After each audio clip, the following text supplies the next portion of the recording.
ولی اقرب اور ولی ابعد اس کا کیا حکم ہے؟ چنانچہ قریبی اسبا کی موجودگی میں دور کے اسبا کو نکاح کی ولایت حاصل اس سلسلے میں نہیں ہوتی ہے۔ مثلا اگر عورت کا بیٹا موجود ہے تو باپ کو ولایت حاصل اس سلسلے میں نہیں ہوگی۔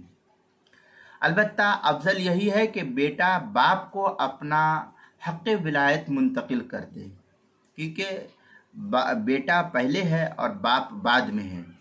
اس سلسلے میں عورت کی طرف سے دیکھا جائے تو ولایت کے سلسلے میں یہ دیکھا جائے گا کہ جو اقرب ہے اس کو ولایت حاصل ہے، اور اقرب بیٹے سے ماں کا لڑکی کا رشتہ دار، عورت کا رشتہ دار جو ہے وہ بیٹا ہے، اور اس کے بعد پھر باپ کا رشتہ ہوتا ہے۔ تو بہتر یہ ہے کہ بیٹا اپنا حق ولایت جو ہے اپنے نانا کی طرف منتقل کر دے، یہ بہتر ہے، تاکہ جو ہے ولایت نانا کو حاصل ہو جائے۔ عورت کا جو باپ ہے وہ، یا نہیں تو اگر یہ دیکھا جائے کہ بیٹا اور باپ بیٹا ہے، تو یہاں بیٹا جو ہے وہ اپنا حق اپنے باپ کو منتقل کر دے، تو اس سلسلے میں یہ بیٹا اپنا حق جب باپ کو منتقل کر دے گا تو یہ بہتر ہوگا، اور ولی ابعد یہ ولی اقرب بن جائے گا اس سلسلے میں۔ چنانچہ در مختار میں ہے وَيُقَدِّمُ ابن المجنون علی ابیہا،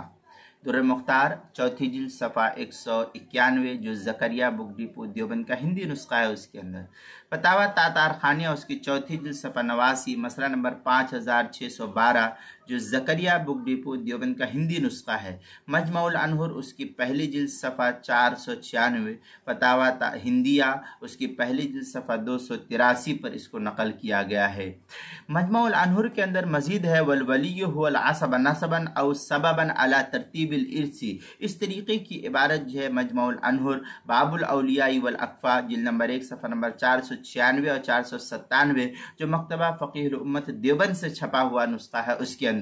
آگے فتاوی ہند کے اندر ہے فَإِذَا كَانَ لِلْمَجْنُونَةِ أَبٌ وَابْنٌ أَوْ جَدٌّ وَابْنٌ، اس طریقے کی عبارت جو ہے فتاوی ہندیہ کی پہلی جلد صفحہ 283، جو زکریا بک ڈپو دیوبند کا ہندی نسخہ ہے، اس کے اندر